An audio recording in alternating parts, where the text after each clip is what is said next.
আমি বিশ্বাস করি যে এই চাঁদানা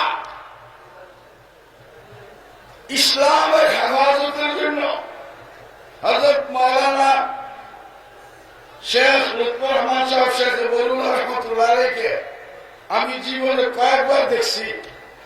তো একবার দেখছি সাগর ওয়ানে, উনি সারা দেশ সফর করতেছিলেন। ঢাকা যখন গেলেন তখন তিনি মাওলানা শামসুল হক ফরিদপুরি রহমতুল্লাহ আলাইহি লালবাগের বাড়ি প্রতিষ্ঠাতা, ওনার সাথে সাক্ষাৎ করেছিলেন।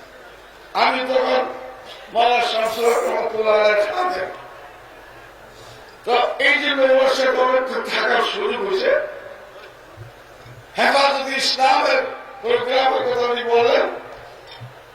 হযরত মাওলানা শামসুল হক ফরিদপুরি রহমতুল্লাহ আলাইহি আমাকে বললেন যে কুতুবখানাতে কিতাব নিয়ে আসো। আমিরুল মুমিনিন সৈয়দ আহমদ শহীদ রহমতুল্লাহ আলাইহি বারাকুল্লাহ শহীদ হয়েছেন, ওনার জীবনী নিয়ে আসতে বলল। আল্লাহ পরে আমি সতর্কে দেখছি হযরত মাওলানা শামসুল হক ফরিদপুরি রহমতুল্লাহ আলাইহি এই কিতাবটা শেখ বরুল্লাহর হাতে দিলেন।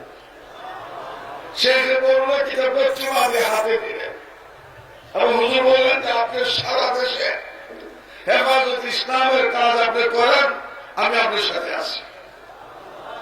এই কথাটা আমার মনে আছে।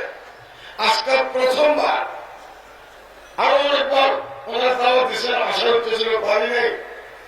আমাদের শেখ মাওলানা খলিল রহমান সাহেব, ওনার সাহেবজাদা, ওনারা গেছিলেন।